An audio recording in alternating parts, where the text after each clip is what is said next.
My name is Sunny Kim. And my name is Stephanie Choi. This is the final part of our educational video series about domestic violence for faith leaders. In this video, we'll be talking about how faith leaders can prevent domestic violence in their communities and what kind of resources they should be made aware of to support victims of domestic violence. Our work prioritizes helping current survivors of domestic violence, but we also believe in our efforts of raising awareness and educating our communities to reduce cases of domestic violence in the long term. Faith leaders especially have a huge amount of influence towards their congregants through their words and actions. Over the years, we've seen how faith leaders, while well-intentioned, have caused unintentional harm for survivors. For example, they may say things like, "Your issue can be solved through prayer and faith, and things will eventually get better." While these statements can sound comforting, this can invalidate a survivor's experience and discourage them from seeking professional help. Ultimately, our agency believes it's crucial for us to engage faith leaders in this topic because, as we mentioned before, they are the first layer of support. Despite our agency being around for many years, there's still a lot of people who don't know that we and our resources exist. However, many people attend church and they find their support and a community there. According to one research, 70 to 80% of Korean Americans reported to attend church.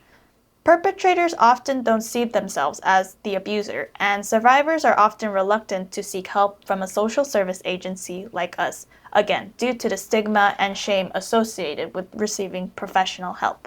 Based on our experience, most people who are not experiencing domestic violence themselves are not too interested in learning about this topic. However, if all these people attend church once or twice a week and learn about the importance of healthy families and violence-free homes from sermons, they will naturally learn about these topics. It can feel like a daunting task for faith leaders when we ask them to help engage in prevention efforts. We understand that there is a trusting relationship between the faith leader and their congregants, and it can feel inappropriate to suddenly talk about domestic violence in sermons or the small groups. But prevention efforts do not have to be grand gestures. Instead, we encourage faith leaders to incorporate messages about what a healthy family looks like and why violence is never justified in any circumstance. In Korean culture, the family unit is highly valued, and there's strong emphasis on maintaining harmony within the family. Similarly, in the faith community, the family is often seen as the foundation of spiritual life, and the teachings of many religions emphasize the importance of love, respect, and compassion within the family unit. By promoting these values and ideals, faith leaders can help create a culture that rejects violence and promotes healthy, respectful relationships. This can include teaching congregants about the importance of open communication, conflict resolution, and seeking help when needed.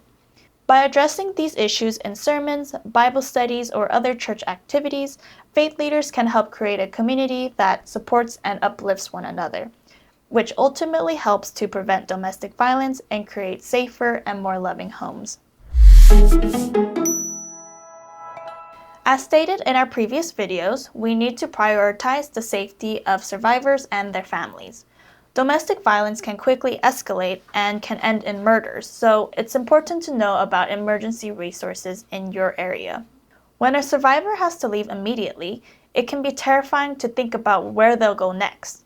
Many people naturally think of staying at a friend's house, or some have even lived within the church building. While such places can be helpful and comfortable, many don't have such places that they can stay temporarily. This can also pose as a threat to their safety because there's a chance that the abuser knows where the survivor is going to stay. Therefore, it's a good idea to look into emergency shelter resources for survivors. These agencies will ensure that their shelter's location is kept secret and the address of the shelter is not public information, so it may be a safer option than a friend's house or the church building. It's also suggested that the survivor call 911 or the emergency services number in their area if they need immediate help from law enforcement. If there's a local domestic violence agency in your area, they can help with many other resources that can provide support for the survivors. For example, they can help with financial support, counseling, job training, legal support, and support groups depending on what types of support the survivors need.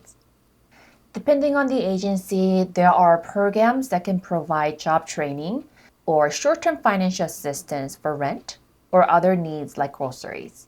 Some provide support for legal issues such as restraining orders or child custody.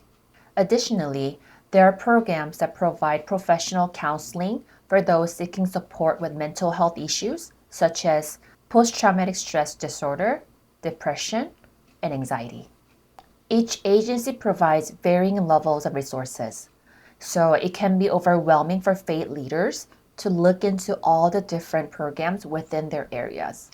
So we encourage faith leaders to first look into what domestic violence service organizations exist in their area, and these agencies can provide the necessary referrals. If you are not sure what exists within your area, you can call the National Domestic Violence Hotline, which is 800-799-SAFE.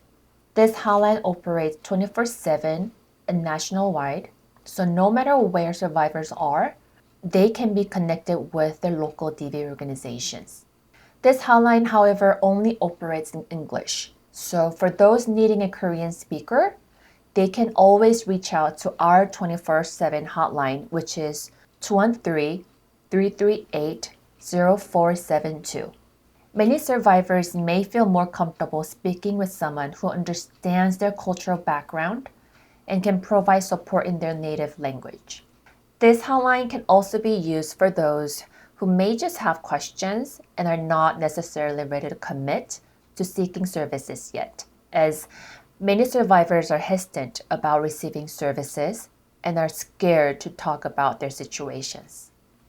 Faith leaders don't need to be aware of every resources available in your area, but it can be helpful for faith leaders to have a rough idea of what's out there and how these resources can help survivors. And that concludes our educational video series on the topic of domestic violence for faith leaders.